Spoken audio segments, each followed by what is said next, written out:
खबरें हिमाचल की में आपका स्वागत है और मैं हूं आपके साथ लोकेश लकी जगवानी।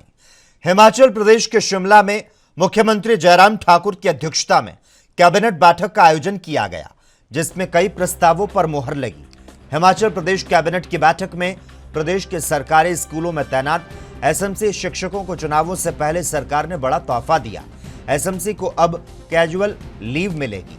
कैबिनेट बैठक में इस प्रस्ताव को मंजूरी दी गई। आपको बता दें, एसएमसी शिक्षक लंबे समय से अपने लिए नीति की बात कर रहे थे। सरकार के इस फैसले से प्रदेश के 2555 शिक्षकों को फायदा होगा।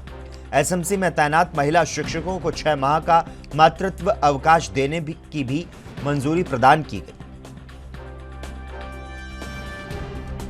देश की जो एसएमसी पॉलिसी है, स्कूल मैनेजमेंट की जो पॉलिसी है, उसमें भी परिवर्तन किया है। पॉलिसी की क्लॉज 10 जो है उसको समाप्त कर दिया गया है, डिलीट कर दिया गया है, और क्लॉज 9 में जो है वो एक महत्वपूर्ण प्रोविजन जो है उसमें जोड़ा गया है।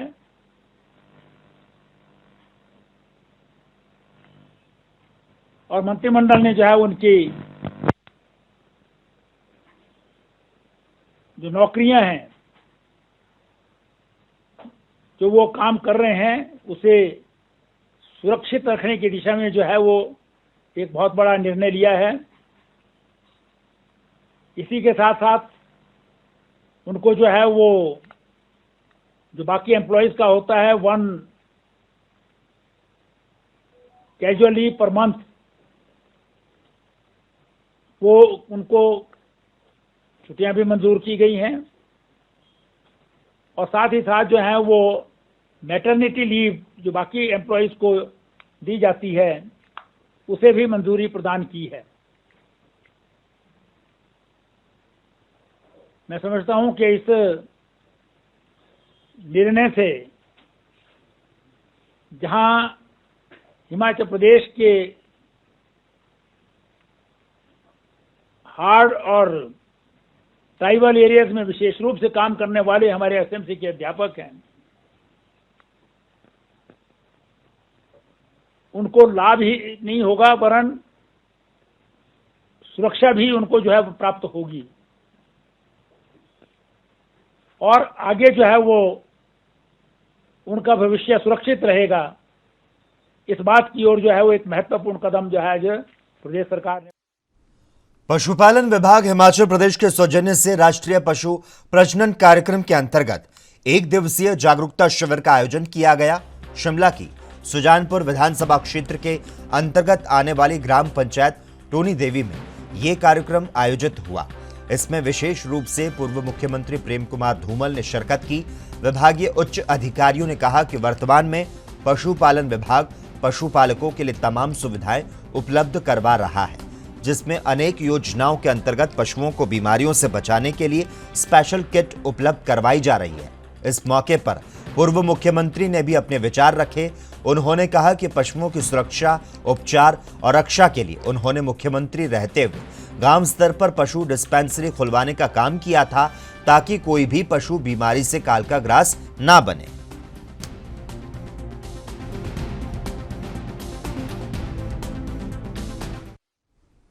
भारतीय जनता पार्टी की महिला मोर्चा हमीरपुर मंडल द्वारा विशाल महिला सम्मेलन का आयोजन किया गया, जिसमें राज्य सभा की उपसभापति इंदु गोस्वामी ने बतौर मुख्य अतिथि भाग लिया। इस अवसर पर विधायक नरेंद्र ठाकुर, पूर्व विधायक उर्मिल ठाकुर समेत कई नेता उपस्थित रहे। महिला सम्मेलन में बीजेपी की राज्य सरकार और केंद्र सरकार की योजनाओं को जन जन तक पहुंचाने का आह्वान किया गया। सम्मेलन में महिलाओं के लिए राज्य सरकार द्वारा चलाई जा रही योजनाओं की जानकारी दी गई। सम्मेलन में महिलाओं को आने वाले विधानसभा चुनाव के लिए तैयार रहने और बीजेपी की जीत सुनिश्चित करने पर जोर दिया गया। बीजेपी ने जो 50% का जो फ्री बसेस का को किराया किया, वो कोई मुफ्त में नहीं है।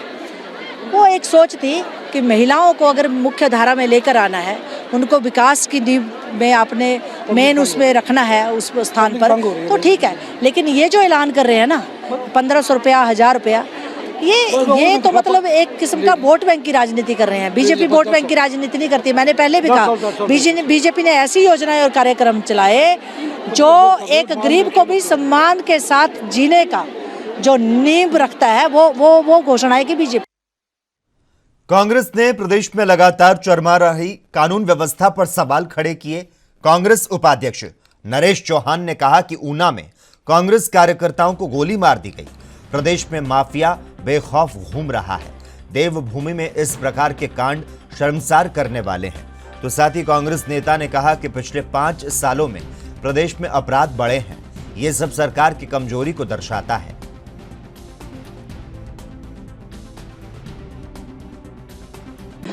देखिए, कानून व्यवस्था आज प्रदेश की जिस तरह से बिगड़ी है, लगातार बिगड़ती जा रही है, घटनाएं बढ़ रही है।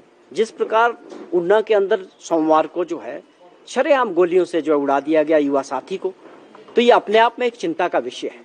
कांग्रेस पार्टी इसके प्रति कंसर्न है। प्रदेश की जनता का ये बहुत बड़ा कंसर्न है कि देवभूमि में शरेआम लोग के क्राइम बढ़ रहा है, आप आके गोलियों से उड़ाए जा रहे हैं। तो हर आदमी का बहुत बड़ा ये कंसर्न है कि प्रदेश सरकार, पुलिस प्रशासन लॉ एंड ऑर्डर को बनाने में पूरी तरह से फेल रही है। और कांग्रेस पार्टी मांग करती है कि इस घटना में जो है न्यायिक जांच होनी चाहिए कि कौन ये लोग थे, क्या ये कारण थे कि शरेआम दिन दोपहर को वो गोलियां मार के जो है एक युवा साथी को मार के चले जाते हैं। और इसी प्रकार से और भी बहुत सारी ऐसी घटनाएं हुई है जिससे हम कह सकते हैं कि लॉ एंड ऑर्डर पे जो है ये सरकार पूरी तरह से फेल रही है। ये मुख्यमंत्री का कमजोर होना, पुलिस प्रशासन का कमजोर होना, ये सारी बातें दर्शाता है। तो हम इसमें न्यायिक जांच की मांग करते हैं कि क्या कारण था, कौन सा ऐसा माफिया जो है लगातार प्रदेश में पनप रहा है। पिछले दिनों शराब माफिया था जिसकी वजह से 7 लोगों ने अपनी जानें गंवाई और 7 जिलों में जो है शराब माफिया बेधड़क काम कर रहा था और सरकार सोई हुई थी। जिला प्रशासन, पुलिस प्रशासन, सबके ये मिलीभगत से ही काम हुई। कांग्रेस पार्टी सभी लोगों को, जो हाटी समुदाय के लोग हैं, गिरिपार के जो लोग हैं, जो इसके लिए संघर्ष कर रहे थे 50 साल से ज्यादा समय से, कांग्रेस पार्टी उनको सबको बधाई देती है। हमें खुशी है और हम उनकी खुशी में हम भी शामिल हैं। और ये जो मामला हुआ है, जो स्टेटस मिला है ट्राइबल उनको, ये कोई राजनीतिक मसला नहीं है, ये कोई भाजपा या कांग्रेस की कोई अचीवमेंट नहीं है। ये उनकी एक बहुत बड़ी लंबी जो लड़ाई थी, उसमें जब कांग्रेस की सरकारें रही उन्होंने भी मदद किया, हमने भी चाहा, भाजपा ने भी इनमें काम किया। तो ये सबका एक सामूहिक प्रयास था और उनका ये हक था, उनको मिला है। हम इस बात पे उनको बधाई देते। राजधानी शिमला को स्मार्ट बनाने के लिए स्मार्ट सिटी के तहत सड़कों को चौड़ा करने के साथ डंगे लगाए जा रहे हैं, लेकिन करोड़ों के डंगे बनने से पहले ही सवालों के घेरे में आ रहे हैं। बालूगंज चौक के साथ ही स्मार्ट सिटी के तहत 4 करोड़ का डंगा लगाया गया, लेकिन इसका काम पूरा होने से पहले दरारें आ गई, जिस पर कांग्रेस ने सवाल खड़े किए। हिमाचल प्रदेश कांग्रेस कमेटी के राज्य महासचिव यशवंत छाजटा ने स्मार्ट सिटी के कामों पर सवाल उठाए। छाजटा ने कहा कि बालूगंज चौक को चौड़ा करने के लिए करोड़ों रुपए खर्च कर डंगा लगाने का काम शुरू किया गया। डंगे का काम अभी पूरा हुआ नहीं कि इसमें दरारें पड़ गई। निर्माण कार्य पूरा होने से पहले डंगा दरकने लगना इस बात का पुख्ता सबूत है कि काम घटिया हुआ है। स्मार्ट सिटी के तहत शिमला में जो भी काम हो रहा है उसकी जो गुणवत्ता है वो बहुत ही घटिया स्तर की है। जिस तरीके से आप देख रहे हैं, बालूगंज में जो है चौक को चौड़ा करने का कार्य चल रहा है। वहाँ पे अभी एक डंगा लगाया गया है और उस डंगे में अभी पूरा हुआ नहीं है और उस डंगे में पूरी दरारें पड़ चुकी है। अब सरकार को चाहिए था कि उसकी इंक्वायरी करते कि क्यों इतना घटिया स्तर का काम वहाँ पे हुआ, लेकिन काम को छुपाने के लिए जो है अब सामने से दूसरा डंगे की जो है तैयारी हो रही है और जिसकी वजह से जो है कम से कम 3-4 फुट जो है रोड की जो विड्थ है वो और कम हो जाएगी। तो ऐसे छुपाने से जो है काम चलने वाला नहीं है। सरकार को इन सब चीज़ों का जवाब देना पड़ेगा। अब जहाँ तक आप संजौली चौक की बात मैं आपको बताता हूँ, संजौली चौक के ऊपर एक ओवरब्रिज बन रहा है, फुट ओवरब्रिज बन रहा है। इतना हैवी स्ट्रक्चर उसमें लगाया जा रहा है कि आप दिल्ली के लिए जब जाते हो, हाईवेज के ऊपर जो फुट ओवर ब्रिजेस बने हुए हैं उनकी हाइट। खबरें लगातार जारी रहेंगी। रुकते हैं एक छोटे से ब्रेक के लिए, जल्द हाजिर होते हैं।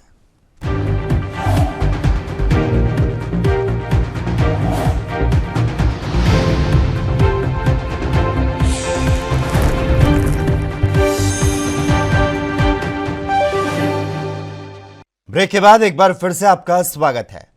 दिल्ली में शराब घोटाले को लेकर हिमाचल बीजेपी ने आम आदमी पार्टी पर निशाना साधा और शराब घोटाले के पैसे से पंजाब और गोवा विधानसभा चुनाव लड़ने के आरोप लगाए। बीजेपी प्रवक्ता रणधीर शर्मा ने कहा कि सोशल मीडिया पर चल रहे शराब घोटाले का दूसरा स्टिंग सामने आया है। लाइजनिंग का काम करते हैं, उनकी कमीशन बढ़ा दी और उनके साथ लेन देन की व्यवस्था की। अमित अरोड़ा ने अपनी स्टिंग में पूरी जानकारी दी कि किस तरह जो शराब के बड़े प्लेयर हैं, चाहे वो ब्रांडको है, उसके अमन ढल ने जो है वो 60 करोड़ रुपए दिया।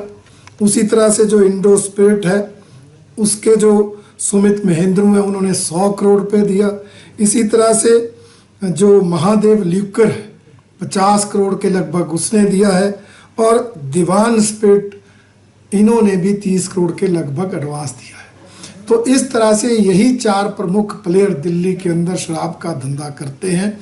और इतना जो है ये गोरख धंधा है कि इसमें छोटे व्यापारी को शामिल ही नहीं होने दिया जा रहा। और इनको लाभ देने के लिए जो हर वार्ड में एक नहीं 2-2 ठेके खोलने का प्रावधान किया गया, जो हमारा आरोप है कि जिसके कारण युवाओं को नशे की ओर प्रेरित करने का ये इस सरकार का प्रयास है। ये कुल मिलाकर स्टिंग के माध्यम से जो दिल्ली की इस सरकार का ये घोटाला उजागर हुआ है। भारतीय जनता पार्टी का मानना है कि अरविंद केजरीवाल जी ने दिल्ली की सरकार बनने के बाद भी और अब पंजाब की सरकार बनने के बाद भी ये वायदा किया कि कहीं कोई लेन देन करता है, कहीं कोई भ्रष्टाचार करता है, उसका ऑडियो या वीडियो बनाकर भेजिए, हम बिना जांच के कार्रवाई करेंगे। तो आज उनके अपने घोटालों के स्टिंग बाहर आ रहे हैं, परंतु जांच करने की बजाय वो इसका जवाब तक नहीं दे रहे, जो इस बात को साबित करता है कि मुख्यमंत्री अरविंद केजरीवाल जी की कथनी और करनी में बहुत बड़ा अंतर है। भारतीय जनता पार्टी हिमाचल प्रदेश का मानना है कि यही पॉलिसी जो आम आदमी पार्टी की सरकार ने पंजाब में शुरू की है, और जिस तरह से हिमाचल में वो दिल्ली और पंजाब की गारंटियों को देने की बात कर रहे हैं, तो इसी तरह से वो इस तरह की शराब की पॉलिसी हिमाचल में भी लाएंगे और युवाओं को नशे की। मुख्यमंत्री जयराम ठाकुर ने सिरमौर जिला के ट्रांसगिरी क्षेत्र के लोगों को अनुसूचित जनजाति का दर्जा प्रदान करने के लिए केंद्र सरकार और विशेष तौर पर प्रधानमंत्री नरेंद्र मोदी का आभार व्यक्त किया। वहीं इस फैसले के बाद सिरमौर जिले में जश्न का माहौल दिखा।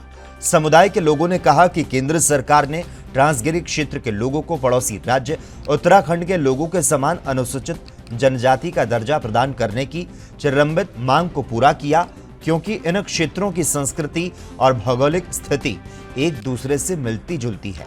यह निर्णय क्षेत्र के लोगों की समृद्ध संस्कृति और परंपराओं के संवर्धन और क्षेत्र के विकास को गति प्रदान करने में सहायक सिद्ध होगा।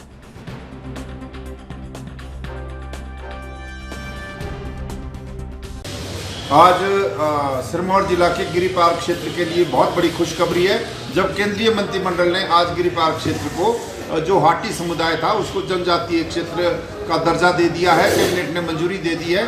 और इसके लिए हम भारत के प्रधानमंत्री श्री नरेंद्र मोदी जी, भाई अमित शाह जी और हिमाचल प्रदेश के माननीय मुख्यमंत्री श्री जयराम ठाकुर जी और सबसे बड़ा जो सिरमौर का सपूत है श्री बलदेव तोमर जी का बहुत बहुत आभार व्यक्त करते हैं, जिनके अथक प्रयासों से जो है ये संभव हो पाया है। मुझे याद है जब हमने 1983 में हाटी समिति का गठन किया था, तो मैं भी उसका उप सचिव था उस टाइम, और 1985 में हमने इस हाटी समिति का रजिस्ट्रेशन कराई थी। और तब से लगातार आज तक जो है पूरा हाटी समुदाय, यहाँ के 3.5 लाख के करीब लोग जो है संघर्ष कर रहे थे।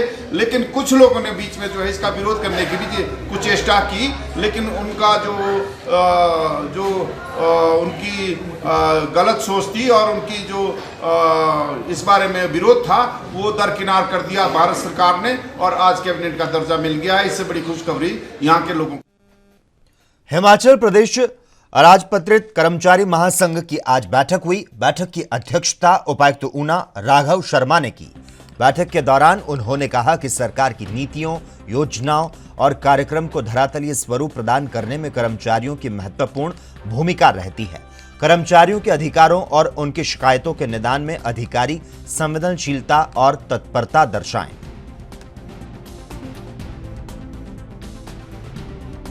कुछ कर्मचारियों की मुख्य समस्याएं थी और क्या कुछ उनके समाधान जरूर किए?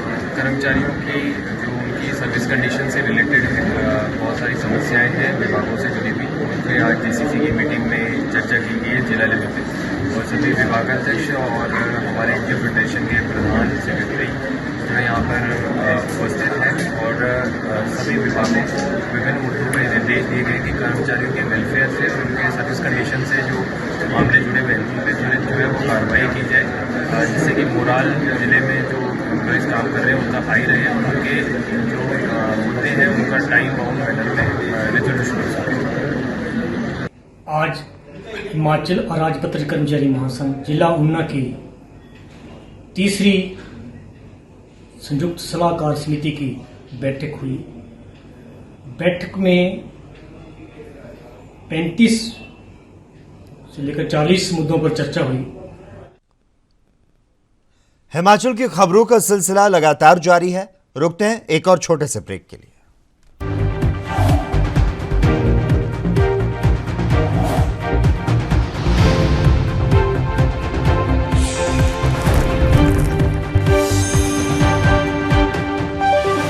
ब्रेक के बाद खबरें हिमाचल की में एक बार फिर से आपका स्वागत है। हिमाचल में लंबे समय से ओल्ड पेंशन बहाल करने की मांग चल रही है।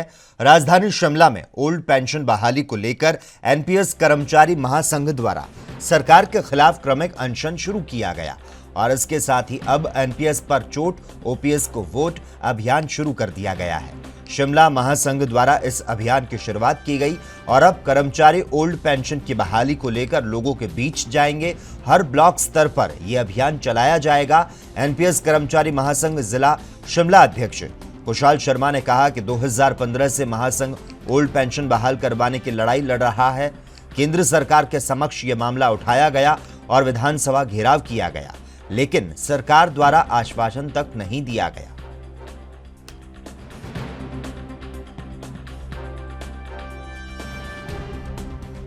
जी, ये जो एनपीएस पर चोट और ओपीएस को वोट, आपने देखा ही होगा कि हमारा जो ये पुरानी पेंशन की बहाली को लेकर के मुहिम है 2015 से चली आ रही है और 2015 से आज 2022 में प्रवेश कर चुकी है। और ये मुद्दा हमने कई मरतबा प्रदेश सरकारों से उठाया, केंद्र सरकार के समक्ष भी उठा ये मुद्दा, क्योंकि जो हमारी राष्ट्रीय कार्यकारिणी है उसके आह्वान पर बड़े बड़े हमारे जो रैली प्रदर्शन दिल्ली के अंदर भी हुए, हिमाचल प्रदेश के अंदर हुए। आपने देखा होगा 25 जुलाई 2017 को हिमाचल प्रदेश सचिवालय के बाहर हुआ, दाड़ी मैदान के अंदर हुआ, जोरावर स्टेडियम के बाहर हुआ, विधानसभा सत्र के अंदर हुआ, 3 मार्च को हिमाचल प्रदेश के यहाँ विधानसभा सत्र में हुआ और 13 अगस्त को हाल ही में जो है यहाँ पे बहुत बड़ा जो पेंशन अधिकार रैली थी वो हुई। और उससे पहले हर जिलों के अंदर जो है पेंशन संकल्प रैलियाँ हुई और एमपी के घरों में उपवास कार्यक्रम हुए। हमारा एक ही मुहिम थी कि पुरानी पेंशन को बहाल किया जाए। आज हिमाचल प्रदेश का 1,20,000 से ऊपर का कर्मचारी और उनका परिवार और आने वाली भविष्य की होनहार पीढ़ी जो सरकारी क्षेत्र में आना चाहते हैं, ये सब जो है एक नज़र गड़ाए हुए है कि सरकार जो है पुरानी पेंशन को बहाल अवश्य करेगी। और हमें विश्वास है क्रमिक पेंशन तब से लेकर जारी है क्योंकि उस वक्त जितने भी वहाँ पे लोग आए थे उन लोगों के सभी के एक फैसले पर एक जो है निर्णय लिया गया था कि जो है हम क्रमिक पेंशन तब तक जारी करेंगे जब तक प्रदेश सरकार जो है ओपीएस को बहाल नहीं करेंगे। आज 34 दिन पूरे हो चुके हैं लेकिन अभी तक सरकार की ओर से कोई भी ऐसा बड़ा फैसला नहीं आया है और इसीलिए जो है आज मजबूरन बश जो है हिमाचल प्रदेश के जितने भी जो हमारे राज्य अध्यक्ष है प्रदीप ठाकुर जी, उन्होंने कांगड़ा धर्मशाला से जो है जो ओपीएस वाहन एनपीएस पर चोट और ओपीएस को वोट ये किया था 1:30 बजे और 1:40 पर जो है जितने भी मुख्यालय है हिमाचल प्रदेश के उपायुक्त कार्यालय जो भी हेडक्वार्टर्स हैं डिस्ट्रिक्ट के, वहां से जो है ये आह्वान किया जा रहा है। उसके पश्चात जो है हमारा जो है जितना भी। और इसी के साथ ही खबरें हिमाचल के कार्यक्रम में बस इतना ही। तमाम अहम खबरों के लिए आप देखते रहिए एएनपी न्यूज।